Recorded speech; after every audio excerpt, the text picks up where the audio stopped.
тримаються руки, тому що я щойно побачила, як летить ракета. І я почула це.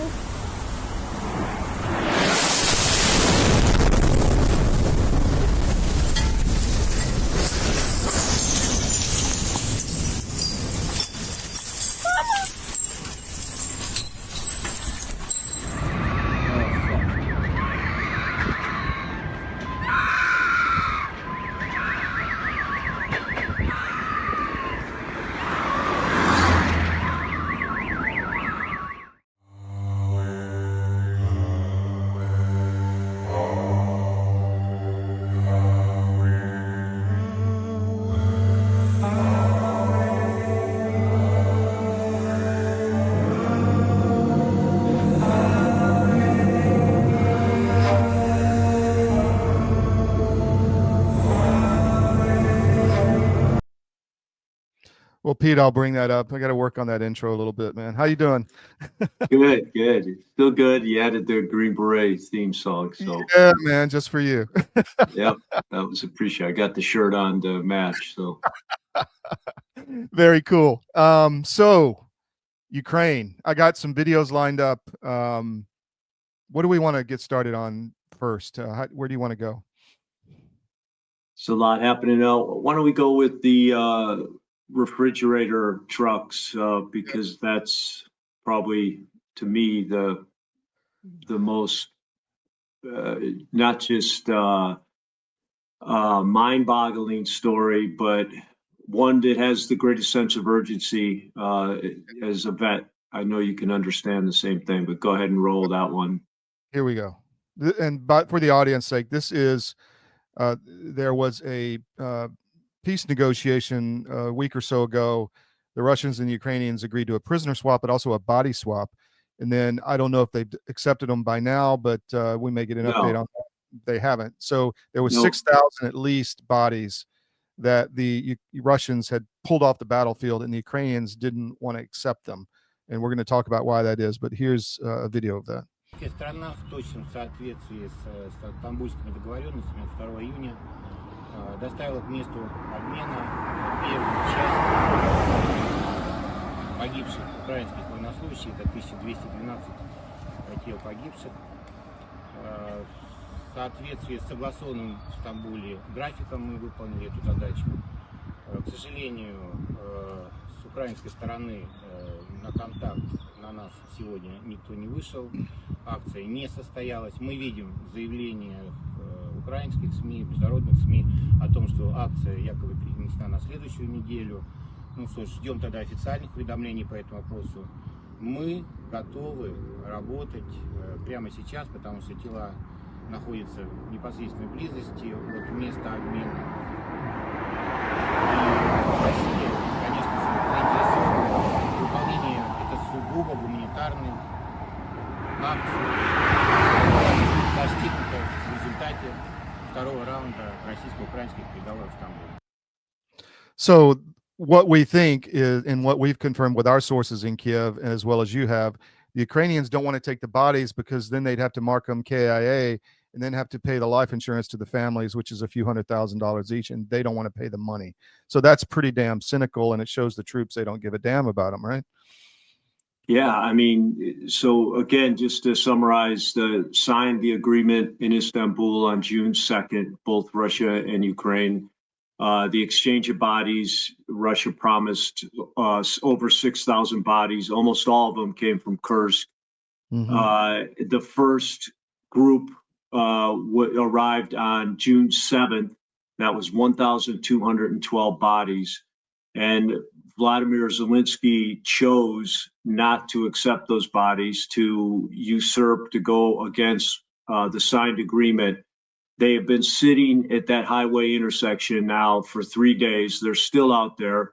He's saying next week. And, you know, this has zero coverage in Western media, and it should be all over the place. Yes. I'll just start with, you know, the definition of character. I define it in my second book, The Common Sense Way. Character emerges over time from the sum total of choices we make. So the way you gauge a person's character is by the choices they make. And look at what Zelensky just did here. He chose to not accept 1,212 of his country's heroes, patriots who gave everything for their country. And by choosing not to accept them, he chose to leave them out in the cold on the side of a highway intersection. Those are, that's 1,212 dead bodies, but there's at least 10,000 family members who are waiting on the word, waiting for closure. Those are brothers, sons, husbands, fathers laying there dead. Todd, it's probably one of the most disgusting and despicable things I think I've ever seen. And it brings on the question, all these influencers and active and retired general officers who fawn over Zelensky, why are they not speaking up? And why are where's the honor? Where's the honor from the American Officer Corps? There's none, and it's again one of the most despicable things I've ever seen.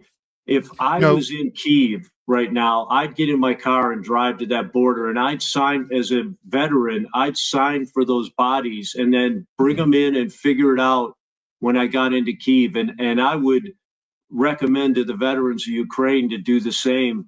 It's already reverberating, and I mark my word, if this is not the primary downfall, it'll be one of the downfalls of Zelensky. He just lost his entire military. We've already heard from the ground, 2 battalions refused to obey orders on the second day they were out. That was on the 8th. And I think you're going to see more and more of that the longer he leaves them out. I just checked the Ukrainian desertion numbers. They've had recorded 213,000 desertions that's public data out by the Ukrainians themselves. So that we didn't make that up. So it's way higher than that, but let's just use it. 90,000 of those have happened in 2025. So 4 years of war, 90,000. We're only 5 months into 2025. That means we're going to have 180 to 200,000 deserters. This, again, it's just another indicator that Ukraine is collapsing. Do not believe the propaganda mirage that's been created, and especially don't believe anything that comes out of this guy's mouth. He's not picking up the bodies of his soldiers. I mean, it's a war crime in and of itself. If that was your husband or your son, for God's sake. I mean, it's just disgusting. I mean, and we've been getting a lot of pushback, as you said, by those making their money off this war with comments or whatever that, we're doing Putin's propaganda or whatever. But and part of this was, there wasn't that many deaths in Kursk. I didn't know that a lot of these bodies were from Kursk. That's interesting, where they did that push into Russia. So that just contradicts all of that narrative that they're putting out, that that wasn't a defeat. It was a massive defeat, in my view, on the ground in Kursk. So, wow, this is 69,000 men. And you brought it up. So it's not just damage to his military, all of those families who are waiting for closure. It just shows complete lack of respect. And, when I was thinking about it before the show, I thought, have I ever seen, with all the, controlled and artificial, like video clips we've seen of Zelensky, his handlers are, from Hollywood's best. Have we ever seen one where he's mixing with the people? Have we ever seen him calling or, interacting with a family, a Gold Star family that lost their loved ones? No. Have we ever heard him issue a new rule or regulation that will take care of veterans or help veterans? No, we haven't seen anything like that. And it just shows you, that's what I mean, why the definition of character is so important to grasp right here. He has no character. Photo ops, but that's about it. Yeah. And it's again another example of why this is just a massive mirage, propaganda mirage that is being fed to the rest of the Western world. and you have these Ukrainians with no voice. And I guarantee you, this will begin to give them voice. This is going to be the beginning of the downfall of Zelensky right here. Yeah, and I just want to bring up this article. One of the sites we have is actually our first site we started in Eastern Europe when I was working for the Washington Times. But I started this on my own called Tsarism. It deals with all of the former Russian empire, the Tsarist empire, which goes from Poland all the way to San Francisco. People don't realize that San Francisco, there's a Fort Rus in San Francisco. You can go there and see it. But we reported in one of our sources in Kiev said they lied to the families because the money has been stolen already. They didn't plan to pay the families, said a source in Kiev that we have. So, this is not just our opinion. This is people on the ground in Ukraine that are saying this. And there's a lot of information, propaganda narratives coming out of the Ukraine wants to fight to the end. And we've done a poll. I don't believe any of that. I think they're tired of fighting, and they don't want their second or third or fourth son to be killed as well. Right. And Zelensky's not tired. He's, we added up on one of your previous shows how much money he's been paid by the U.S. taxpayer and the West. It's a little over $1 billion in salary he's made since 2019. So he doesn't give, and it's very clear through his actions, he doesn't give one iota about any of these Ukrainian soldiers or the families that are suffering because of the missing soldiers. And it's, again, to anybody who supports this guy and supports the continuation of the war, that's what you're supporting right there. Yeah. Well, it's sad and sickening and dishonorable. And at least you would think a U.S. senior officer corps would come out and be against this and say, accept the damn bodies, for God's sake. Take care of your people. Right. Right. If this happened in the U.S., well, it would never happen under Trump. But if it did, he'd drive in his golf cart to the border to pick them up. Yeah. And again, it's outrageous that they're allowing those bodies, those men, and even if he can't pay the money, think about that as his rationale. Even if you don't have the money right now, bring the bodies back, repatriate them, let the families begin the closure process to bury them. Exactly. And then tell the families, hey, we're a little short right now. Here's a written contract. You will get your SGLI equivalent money in 2 weeks or 2 months, whatever. Yeah. But that's not the primary interest of the people. They want closure. They want to know what happened to their sons, their brothers, their husbands, and their dads. And though all of them deserve to be laid to rest and to be honored for the sacrifice they gave to Ukraine. But to leave them out at an intersection, to blow them off like as if you're doing something spiteful, some kind of gotcha to Russia is, it's like 911. We can't imagine it because we can't imagine, killing ourselves in an airplane. And you can't imagine what his rationale is here, because it's impossible to imagine leaving your soldiers in a truck on a highway, knowing those are your soldiers, and not going out and repatriating them. On that point, you got another video I'll play, why don't you set up this video? It's the rebellion inside the prison. Yeah, so it's just one more. These are conscripts that were captured. I believe there were 25 of them. You get them together, and they were locked in a room at the jailhouse, which is where they move soldiers now.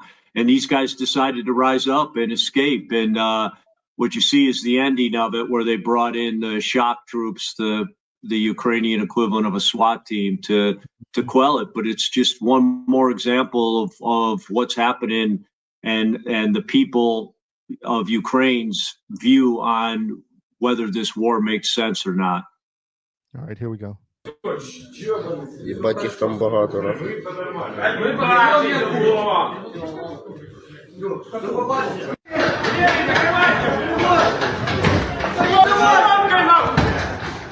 Шконки заваливайте! Шконки заваливайте! Выходим! Берите палки все! Палки все!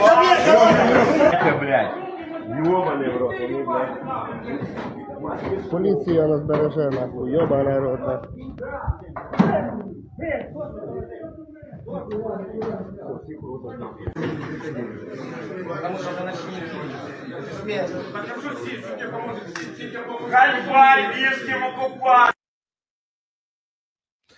Yeah. Again, you know, people do not want to fight this war. 1, 2, 3. What are we fighting for? You know, the propagandist calls Zelensky this master communicator, and nothing could be further from the truth because hasn't communicated anything to his people. There's nothing to communicate. They can't hide the reality of the situation on the ground, which is what we've talked about. These Gold Star families, these men who never come home again, and for what? And everybody in Ukraine knows what Russia is, knows the history, knows that they're 10 times the size in population and probably 100 times the size in natural resources and wealth. And, you know, nobody believes in what's happening, but they have no voice. I'll say that again. The Ukrainian people have no voice because the media, thanks again to our tax dollars under the Biden administration, is 100% locked down by the Ukrainian government.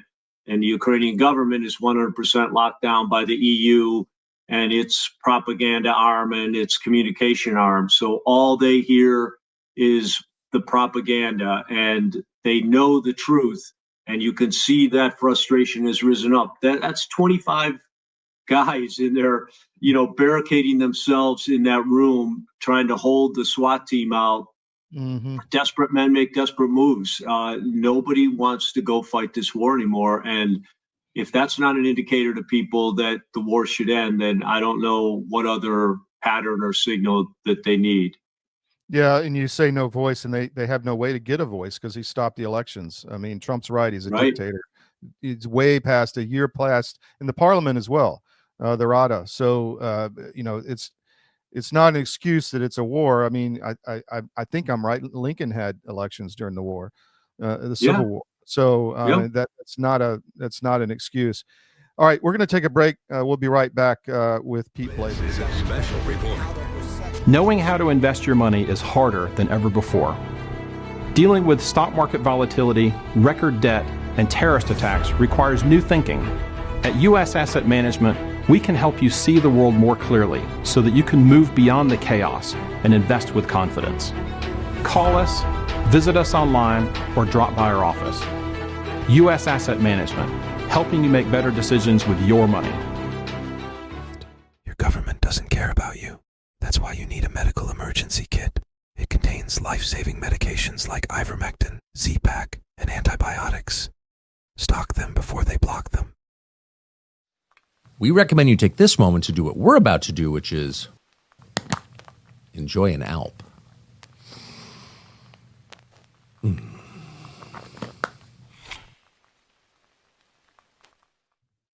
Back with Pete Blaber on Ukraine SitRep. Pete, you have another video of the Patriot missile destruction. Do you want to play that, or what else do you have in mind? Sure. Yeah. Okay. Yeah. Let's. Okay. This is a destruction. The Patriot missile. It's just we've been keeping count of how many Patriots are still working, and still they started with 19. I believe they're down to 8 right now, and this is a good video because it shows one of the issues with the Patriot. Go ahead, play it.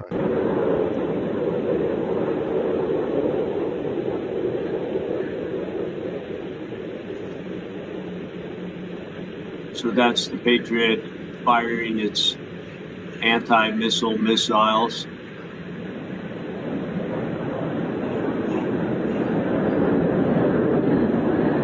One either self-destructed or hit its target, which was the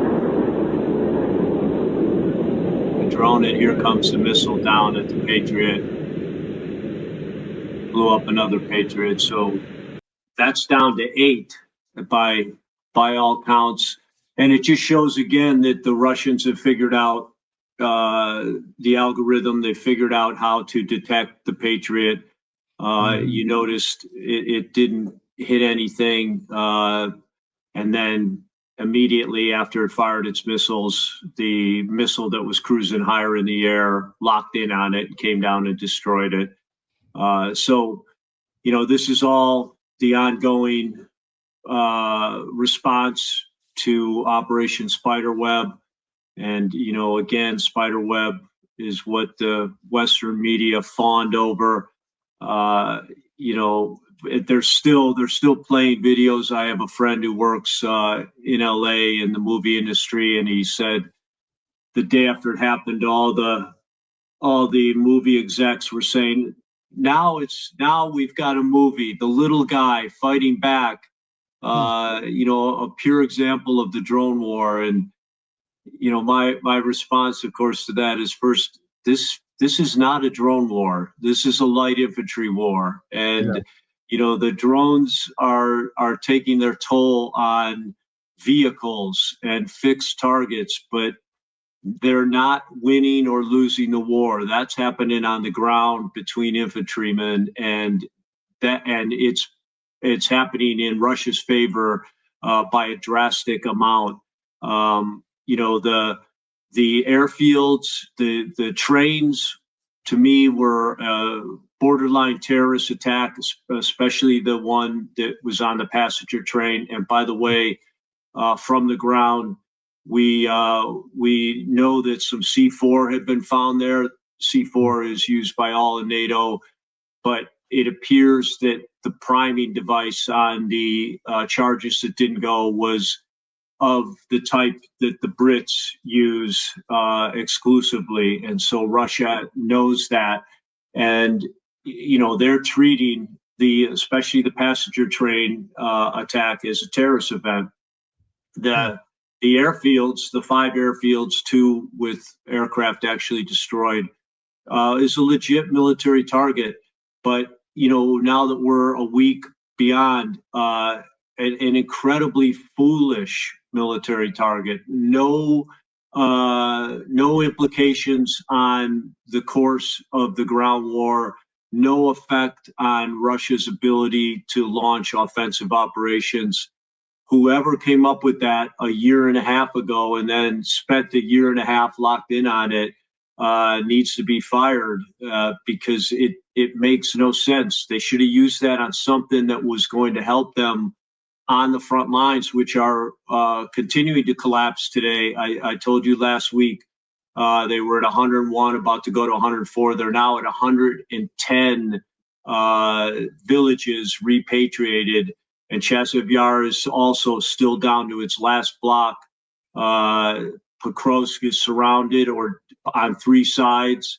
It's a wave that continues to just engulf the Ukrainian side. And based on the other factors we talked about, desertions, inability to replenish their forces, inability to allow their forces to take a break, to have R&R, to come off the front lines, all continues to add up. And Russia, I think Lavrov said this morning, our most effective diplomats right now are the diplomats on the battlefield. They're just fed up with Zelensky's obstinance, Zelensky's hand in the face when it comes to talking about potential peace and potential ending to the fighting. Well, the point is that the war needs to end, the killing needs to end, because there's no like good ending here. So let's end the killing. And second, the longer they go on, the more territory they're losing. So I mean, this is not a good situation for Ukraine. I read that Trump is removing or redirecting missiles that were supposed to air-to-air or ground-to-air stuff that was supposed to go to Ukraine to the Middle East for U.S. troops, which I'm good to see. I think we need to back out of this, as you said, altogether. But there's another factor. You mentioned the Patriot algorithm, the SEED mission, the suppression of enemy air defenses, which was began in Vietnam with electronic warfare and the Wild Weasel mission. I mean, we know a lot about that. It was an F4 in Vietnam, the Wild Weasel, and then moved into different aircraft in follow-on conflicts. But there's a lot to be learned there, and I want to get some people on to talk about that. But I want to just play. This is one more video. This is a drone where the guys go out and they cut the wire. So check this out.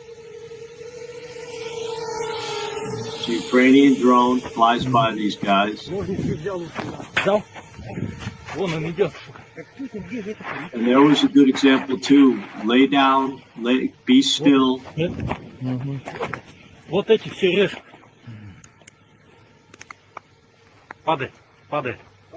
Ага.